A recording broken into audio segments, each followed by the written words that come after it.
Sorry, I know this is going to seem a little bit awkward, but you really interest me. I have a YouTube channel where I interview people. Yep. And I was definitely interested in you because of this big CB radio you got in your truck. But as soon as you mentioned that you work in the wind farm in this region, Yes, sir. I just had some questions for myself and my viewers. What's that?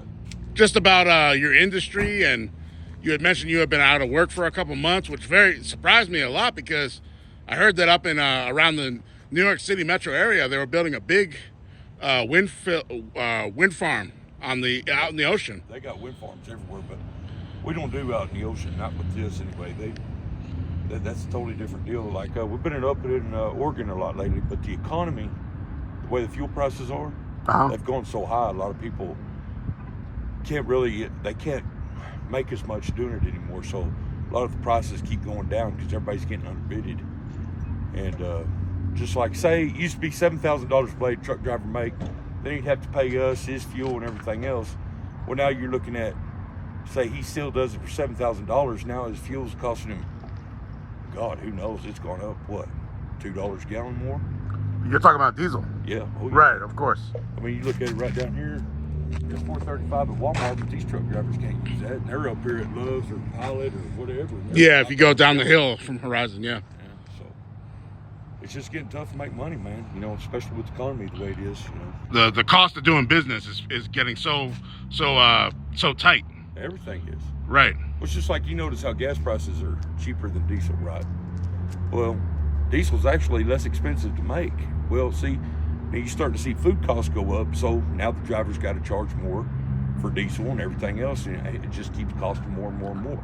And ironically, one of the reasons food costs come up or go up It's because of expense to get it to transport it. Yeah, that pork, that beef, or that, you know. So you're raising all the prices everywhere just to do what you got to do. Yeah, the actual cost of the product might actually still be the same, but transporting it has actually gone up significantly, as you stated. You know, I'm not too smart on all this stuff, but I just can see what's going on out here. You know what I mean? Yeah, yeah. So what's your channel, man?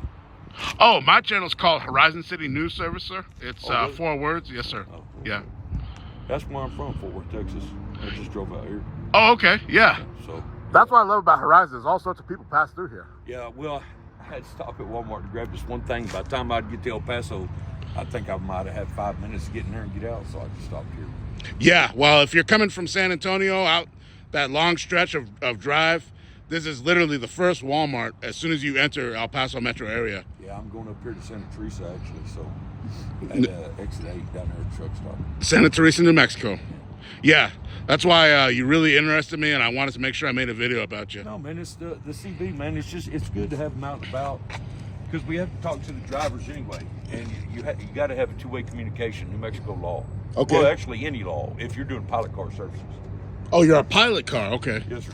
Yeah. So, you got to have two-way communication because cell phones are not always reliable, and actually, you have to have two different kinds. Actually, I carry a CB and a UHF. Okay. Or a VHF. I don't do UHF too much, but you know, that's basically what you got to do. And in New Mexico law, you got to have lights all the way across the cab of your truck, some kind of oversized sign. Almost all laws let you have an oversized sign, overhead oversized sign, and you won't have to run front and backwards. You got to have a set of cones. You got to have flares, triangles. Okay. There are flags on your vehicle, so they'll attach right here. Flags will come up. So basically, my guess is that you're like the I'm the steer. right. You're like the pilot vehicle ahead of the trucks that move. That's the front door. I'm the steer, so I'm behind the truck. So when he goes and makes a turn, Okay. I have a remote that turns his trailer tires when he's turning. That way he don't hit a sign or a bridge, Right. or another vehicle. You know, so I'm turning his tires for him. Okay. Okay. Because he's so long. And now they do have active steering, but that active steering can get you in trouble just as fast as non-active steering can. Okay. Yeah, I mean, that I'm glad you gave me that layman's description just here standing in the parking lot. I'm sure that to really understand what the job is like, you'd have to stand out there. Yeah, you'd have to be there. Some but blades are bigger than others. Yeah. Coming out of Santa Teresa, Probably 62, 65 meter, something like that. Most of them are 57s. Now they do have some 80 meter blades that are going out, but I mainly see them up in Abilene and going to north part of Texas.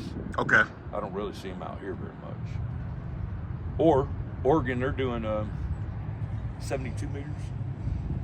Okay. There's a lot of wind farms up there. Very interesting.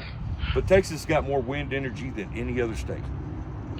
And you know, it surprised me that, what was it, 1 or 2 years ago, that the rest of the state, El Paso was okay, but the rest of the state, I think it was in early 2021, there was a bunch of people freezing to death in places like Dallas. And I was like, I couldn't believe it because I thought we had so much energy, whether it's wind or oil or whatever. See, now you see a lot of these wind farms go up. They just don't get that energy, don't go just to Texas. Actually, they'll sell it to New Mexico. And then New Mexico could probably, whatever their wind energy's doing, they might sell it to Arizona. Right. And you know, when you pass by a wind farm and you see some of the blades not turning, right. Some of that could be for maintenance, but a lot of it's because they've already sold what they're allowed to sell from that particular wind tower.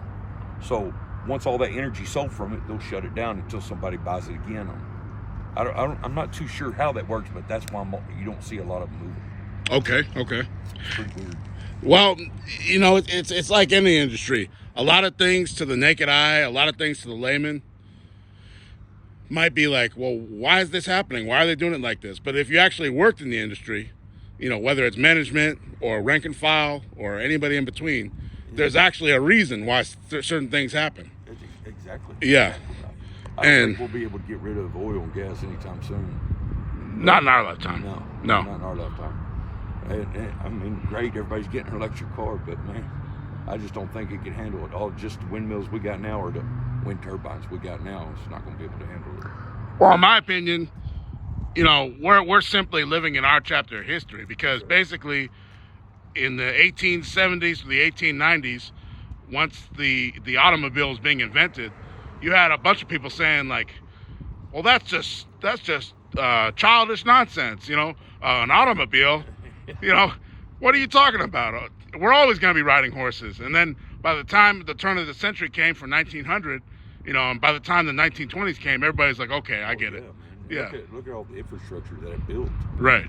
Especially in the 1960s when we were doing all the highways and everything for our infrastructure. Well, that's thanks to President Eisenhower after World War II. Yeah, well, after World War II, he became president, and that was one of his biggest things because, you know, after he and all his generals and the military conquered Europe, he noticed that, hey, well, these Nazis were bad guys, but these Germans, they sure did know how to build a highway system.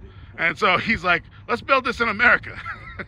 And so that's one thing the Nazis did right, is they built a highway system. You know, it's pretty cool. Yeah. If you ever go up to north part of Texas through Oklahoma and everything, you can still travel down on Route 66 and some parts of it. Yeah. It's pretty neat, man. Oh, I love back roads like that. Yeah. But a lot of it converges with different highways now. Just like I hear Route 66, some parts of it are still on people's land with it just, you know, deteriorating stuff. You can still see parts of it, but it's long gone. And the reason is because, like I said, once President Eisenhower and all of the politicians involved in those times, once they decided to build the federal highway system, it changed America forever because once they started building that, because before the interstate highway system was built, this country was very different. Like you said, like Route 66 back then, a 2-lane highway, which we would consider just some podunk little, you know. Now we would. Well, that's what we would consider it. Yeah. But back in the good old days, that was a highway. Yeah, when people were literally cranking their cars to start them, that was the highway. I used to work with this old man. Yeah. He was about 80 years old back when I was about 20. Right. And he used to tell me, he said, man, I'd go see my grandparents when I was a kid, and it took us 2 days to get there. Right. You know, and they didn't live but more than, I think it was like 100-something miles. And he said, yeah, it'd take us 2 days. Well, but it is what it is. That's the phrase, you know. And but you never know, them old men, they always like to blow a lot of smoke up the butt too. Oh, sure. Well, I know you're a busy guy. I know you probably got to run. I got to meet that guy over there, man. It's good meeting you. Oh, it's very good meeting you. Yeah, have a good one, buddy. Oh, for sure. And, man, you got a strong grip. I'm not going to mess with you. Good luck with your channel, man. Really. Oh, yeah, for sure. Have a good one, brother. Actually, if you're comfortable, I would like, because this video is just at 10 minutes right now, I'm going to stop it right now. and I'd like to just text it to you if you're comfortable. Yeah, I'll just give you my number. Yeah, let me just stop this video real quick, and I'll give you my number. All right, thanks, buddy. Thanks.